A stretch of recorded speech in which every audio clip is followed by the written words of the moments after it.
It's only breast cancer, she told me. You know, the doctors thought it was liver cancer, but then we found out it's only breast cancer. I'm so fortunate. I'm blessed that it's only breast cancer. You know, when I try on these hats here in the hat department, I'm so embarrassed because my hair's falling out already and it's getting on the hats.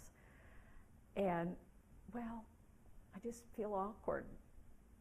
That's how Levita and I met on a Saturday afternoon. It was a busy Saturday like we all have. I was running, doing errands, but this Saturday was going to be a special one because I was going to buy a new hat. It was a hat for an awards event that I was going to go to. And I was in the hat department, and I'd almost picked out the perfect hat. And then I looked over it, and I saw this little lady talking to the sales clerk, and I heard her tell her, I need some help finding a hat. I'm having my head shaved on Tuesday. And I thought, oh, it stopped me cold. It's cancer. I mean, no one would have their head shaved for any reason other than cancer. I knew it. And I wanted to run, and I wanted to get on with my day and my errands. And then I looked at her again, and she was all alone then. And I thought, okay, I've got a choice to make. And I stopped, and I said, would it be all right? I overheard what you were telling the sales lady, and could I help you find a hat? Well, she nodded and kind of gave me some encouragement, and so I said, well, I think that maybe you'll want a hat that's just a little softer for your head, and maybe one that comes down a little longer and falls almost here. So you'll want one that's a little bit warm, and maybe a beautiful eggplant color would be nice. And then she began to open up and tell me about the day she got the diagnosis, and then it was the day that she told her daughters.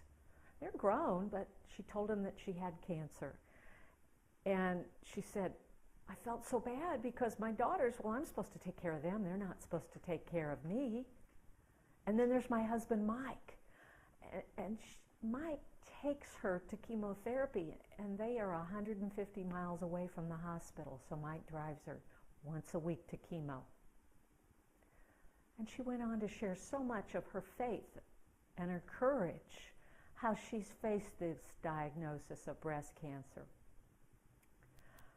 That was 2 years ago, and our friendship still grows and grows.